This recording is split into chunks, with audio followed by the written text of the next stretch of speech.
प्रशांत किशोर के साथ लल्लन टॉप के दर्शक पहली बार मुखातिब इसी पटना में होते हैं। साल 2018 का था। हम तो इंटरव्यू करके चले गए भाई साहब, पर हमने सुना है कि आपकी उस वक्त की जो पार्टी थी जेडीयू, उसका ओल्ड गार्ड बड़ा खफा रहा। लल्लन टॉप का इंटरव्यू रिलीज़ हुआ, इंडिया टुडे हिंदी मैगजीन में आपका इंटरव्यू छपा। हेडलाइन थी कि मुझे लगता है कि नीतीश को फ्रेश मैंडेट लिया जाना चाहिए था। उसके बाद किसी ने क्या, खैर आप तो इशारों में कहेंगे कि कोई विदेश में छुट्टी बनाने जाता है, हम नाम लेके कह देते हैं। आरसीपी सिंह और लल्लन सिंह, आपके दो पुराने बुजुर्ग मित्र, खूब टिप्पणियां की गई आपके बारे में।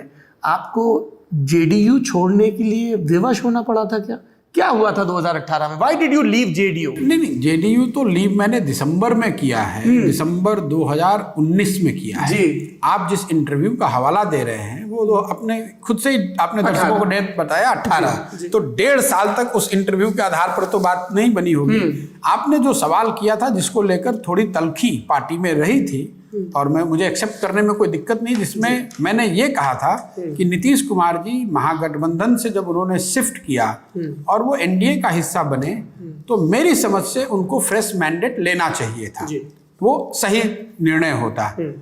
आज 3 बरस के बाद, with the benefit of hindsight which makes everyone wiser, मैं आपको ये कह सकता हूं कि जो मैंने कहा था वो सही था, इसलिए कि even forget about the morals and ethics of it, राजनीतिक तौर से भी जदयू की जो स्थिति उस समय थी, Nitish Kumar as a leader की जो स्थिति बिहार और बिहार के बाहर थी, वो हर व्यक्ति आज ये मानेगा कि उसके मुकाबले आज बहुत कमजोर है। वो इसलिए है, और इसीलिए मैंने उस समय कहा था कि उनकी स्थिति और बेहतर होती एक राजनेता के तौर पे, अगर उन्होंने निर्णय लिया किसी वजह से कि मैं जिस दल के साथ चुनाव जीत कर आया था उससे अलग हटके जिनके खिलाफ मैंने चुनाव लड़ा उनके साथ जाना चाहता हूं, तो वैसी स्थिति में उन्हें जनता का फ्रेश मैंडेट लेना चाहिए था। उसके बाद आपने 1-2 सज्जन का नाम लिया है, वैसे नहीं, पार्टी में कई लोगों ने ऐसा कहा कि आपको ये नहीं कहना चाहिए था, क्योंकि भाई इंडिया में पॉलिटिकल पार्टीज की परिपाटी है कि नेता सही करे या गलत, आप उसको अंधभक्त की तरह उसका सपोर्ट करें। मेरा वो स्वभाव नहीं है, मैंने कहा, लेकिन मैं आपको ये बता रहा हूं कि उसके कहने से मैं जदयू छोड़कर नहीं गया। उसके बाद में 1.5 साल तक जदयू में था। जदयू में छोड़कर गया हूं एनआरसी सीए के मुद्दे पे। उसमें भी वही बात पलटी मारने वाली कि पार्टी के फोरम्स पे आप कह रहे हैं कि हम सीए एनआरसी के खिलाफ हैं, और पार्लियामेंट में आपने उसके पक्ष में वोट कर दिया। फिर जब मैं आकर नीतीश जी से मिला छोड़ने से पहले, या ये कहिए कि मुझे जब निकाला गया उससे पहले, तो उन्होंने क्या हुआ, निकाला गया कि निकाला गया? मुझे निकाल दिया उन्होंने। अच्छा। तो मैंने उनसे आकर पूछा कि साहब हमने पार्लियामेंट में वोट क्यों किया? तो उन्होंने कहा पार्लियामेंट में वोट हो गई, कोई बात नहीं, लेकिन हम बिहार में इसको लागू नहीं करेंगे।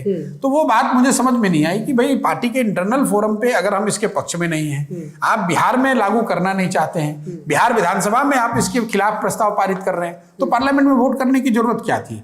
उसको लेकर मैंने ओपनली पब्लिक में बयान दिए जो पार्टी को नागवार गुजरी। उसके बाद नीतीश जी ने और उनकी पार्टी ने ये उचित समझा कि मुझे निकाल दिया जाए।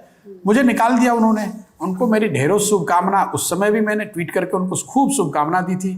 उस समय पार्टी जो थी वो 17 एमपी, लोकसभा में 16 एमपी और करीब 75 एमएलए की पार्टी थी।